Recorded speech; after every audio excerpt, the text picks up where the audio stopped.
June 30th, 1936, Geneva, Switzerland.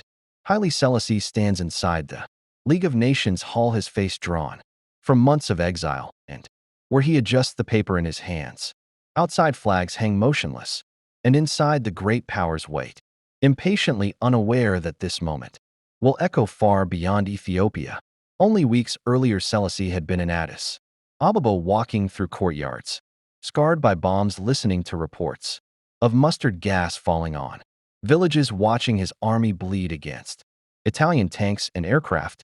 He had ruled Ethiopia as emperor since 1930, believing modernization and sovereignty could protect one of the oldest nations on earth.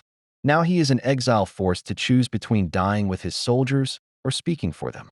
Italy invaded Ethiopia in October 1935 under Benito Mussolini, a war launched not for defense, but for spectacle and empire. Italian forces used chemical weapons in open violation of international law. Planes sprayed poison on farmers' rivers and Red Cross tents. Ethiopia fought back with rifles against machines, courage against industry, and Selassie knew the truth before the world admitted it, that Ethiopia could not defeat fascism alone. This is why he came to Geneva, not to beg, but to test the promises made after the First World War.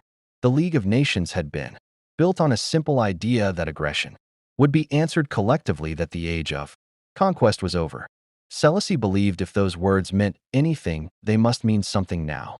When he begins to speak, his voice is calm, measured, almost quiet. Translators struggle to keep pace as he describes villages erased and children burned by gas. He does not shout, he does not threaten, he asks a question instead. What answer shall I take back to my people? The hall shifts uncomfortably. Diplomats avoid eye contact, some whisper, others smirk. A few applaud, but many remain silent. Selassie understands what this silence means. He understands that sanctions without force are gestures, not shields, that the world fears war more than injustice. He also understands something else, that by appealing to the world, he has already changed the battlefield. Ethiopia may fall, but the idea of collective security is now on trial. Outside the chamber, journalists record every word, and radio broadcasts carry his speech across continents. Ordinary people hear an African emperor speak with dignity against poison and steel, and something cracks in the illusion that fascism can be contained. Mussolini laughs in Rome, Hitler listens carefully in Berlin, and the League hesitates. Selassie leaves Geneva knowing he has not saved his country, but he has exposed a truth that will soon cost millions of lives, that aggression ignored becomes aggression repeated. By choosing words over a last stand, he forces the world to see itself in the mirror.